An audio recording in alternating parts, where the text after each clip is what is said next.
le chef de l'État n'a donné aucune satisfaction à nos préoccupations, même pas ce qui est possible, et avait commencé déjà à connaître des débuts de solutions qui vont être très certainement remises en cause par ces positions.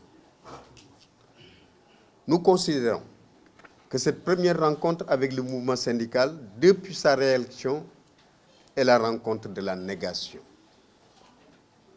sans respect de nos prérogatives et de notre mandat.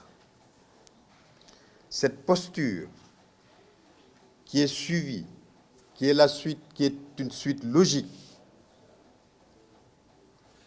du manque de considération qu'il manifeste à l'endroit des travailleurs que représentent les organisations syndicales majeures, avec la suppression des espaces de rencontre et de partage périodiques avec le président de la République, préalablement organisés au moins une fois par an avant le 1er mai et 2 fois par an avec le Premier ministre des différents gouvernements qui se sont succédés au Sénégal. Ces rencontres ont été systématiquement supprimées sous le régime de Macky Sall.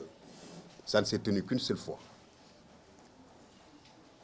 La synthèse force du changement n'est pas un mur de lamentation, c'est un instrument et un cadre de lutte syndicale.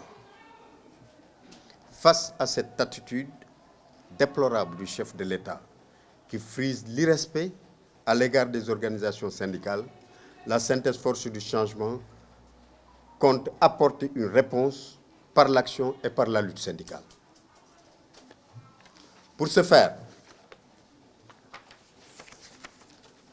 nous allons entamer sans délai des concertations avec les organisations syndicales non affiliées, mais aussi avec toutes les centrales syndicales qui partagent avec nous la même appréciation de la rencontre du 1er mai et de l'état actuel du dialogue social. Au terme de ces rencontres, nous déclinerons un plan d'action. La synthèse force du changement se veut une organisation syndicale responsable, non nihiliste. Elle soutient et accompagne les politiques publiques de progrès et de cohésion sociale, d'équité et d'intégrité territoriale. Mais elle ne renoncera jamais à la lutte afin d'apporter un nouveau souffle syndical pour de nouvelles conquêtes sociales.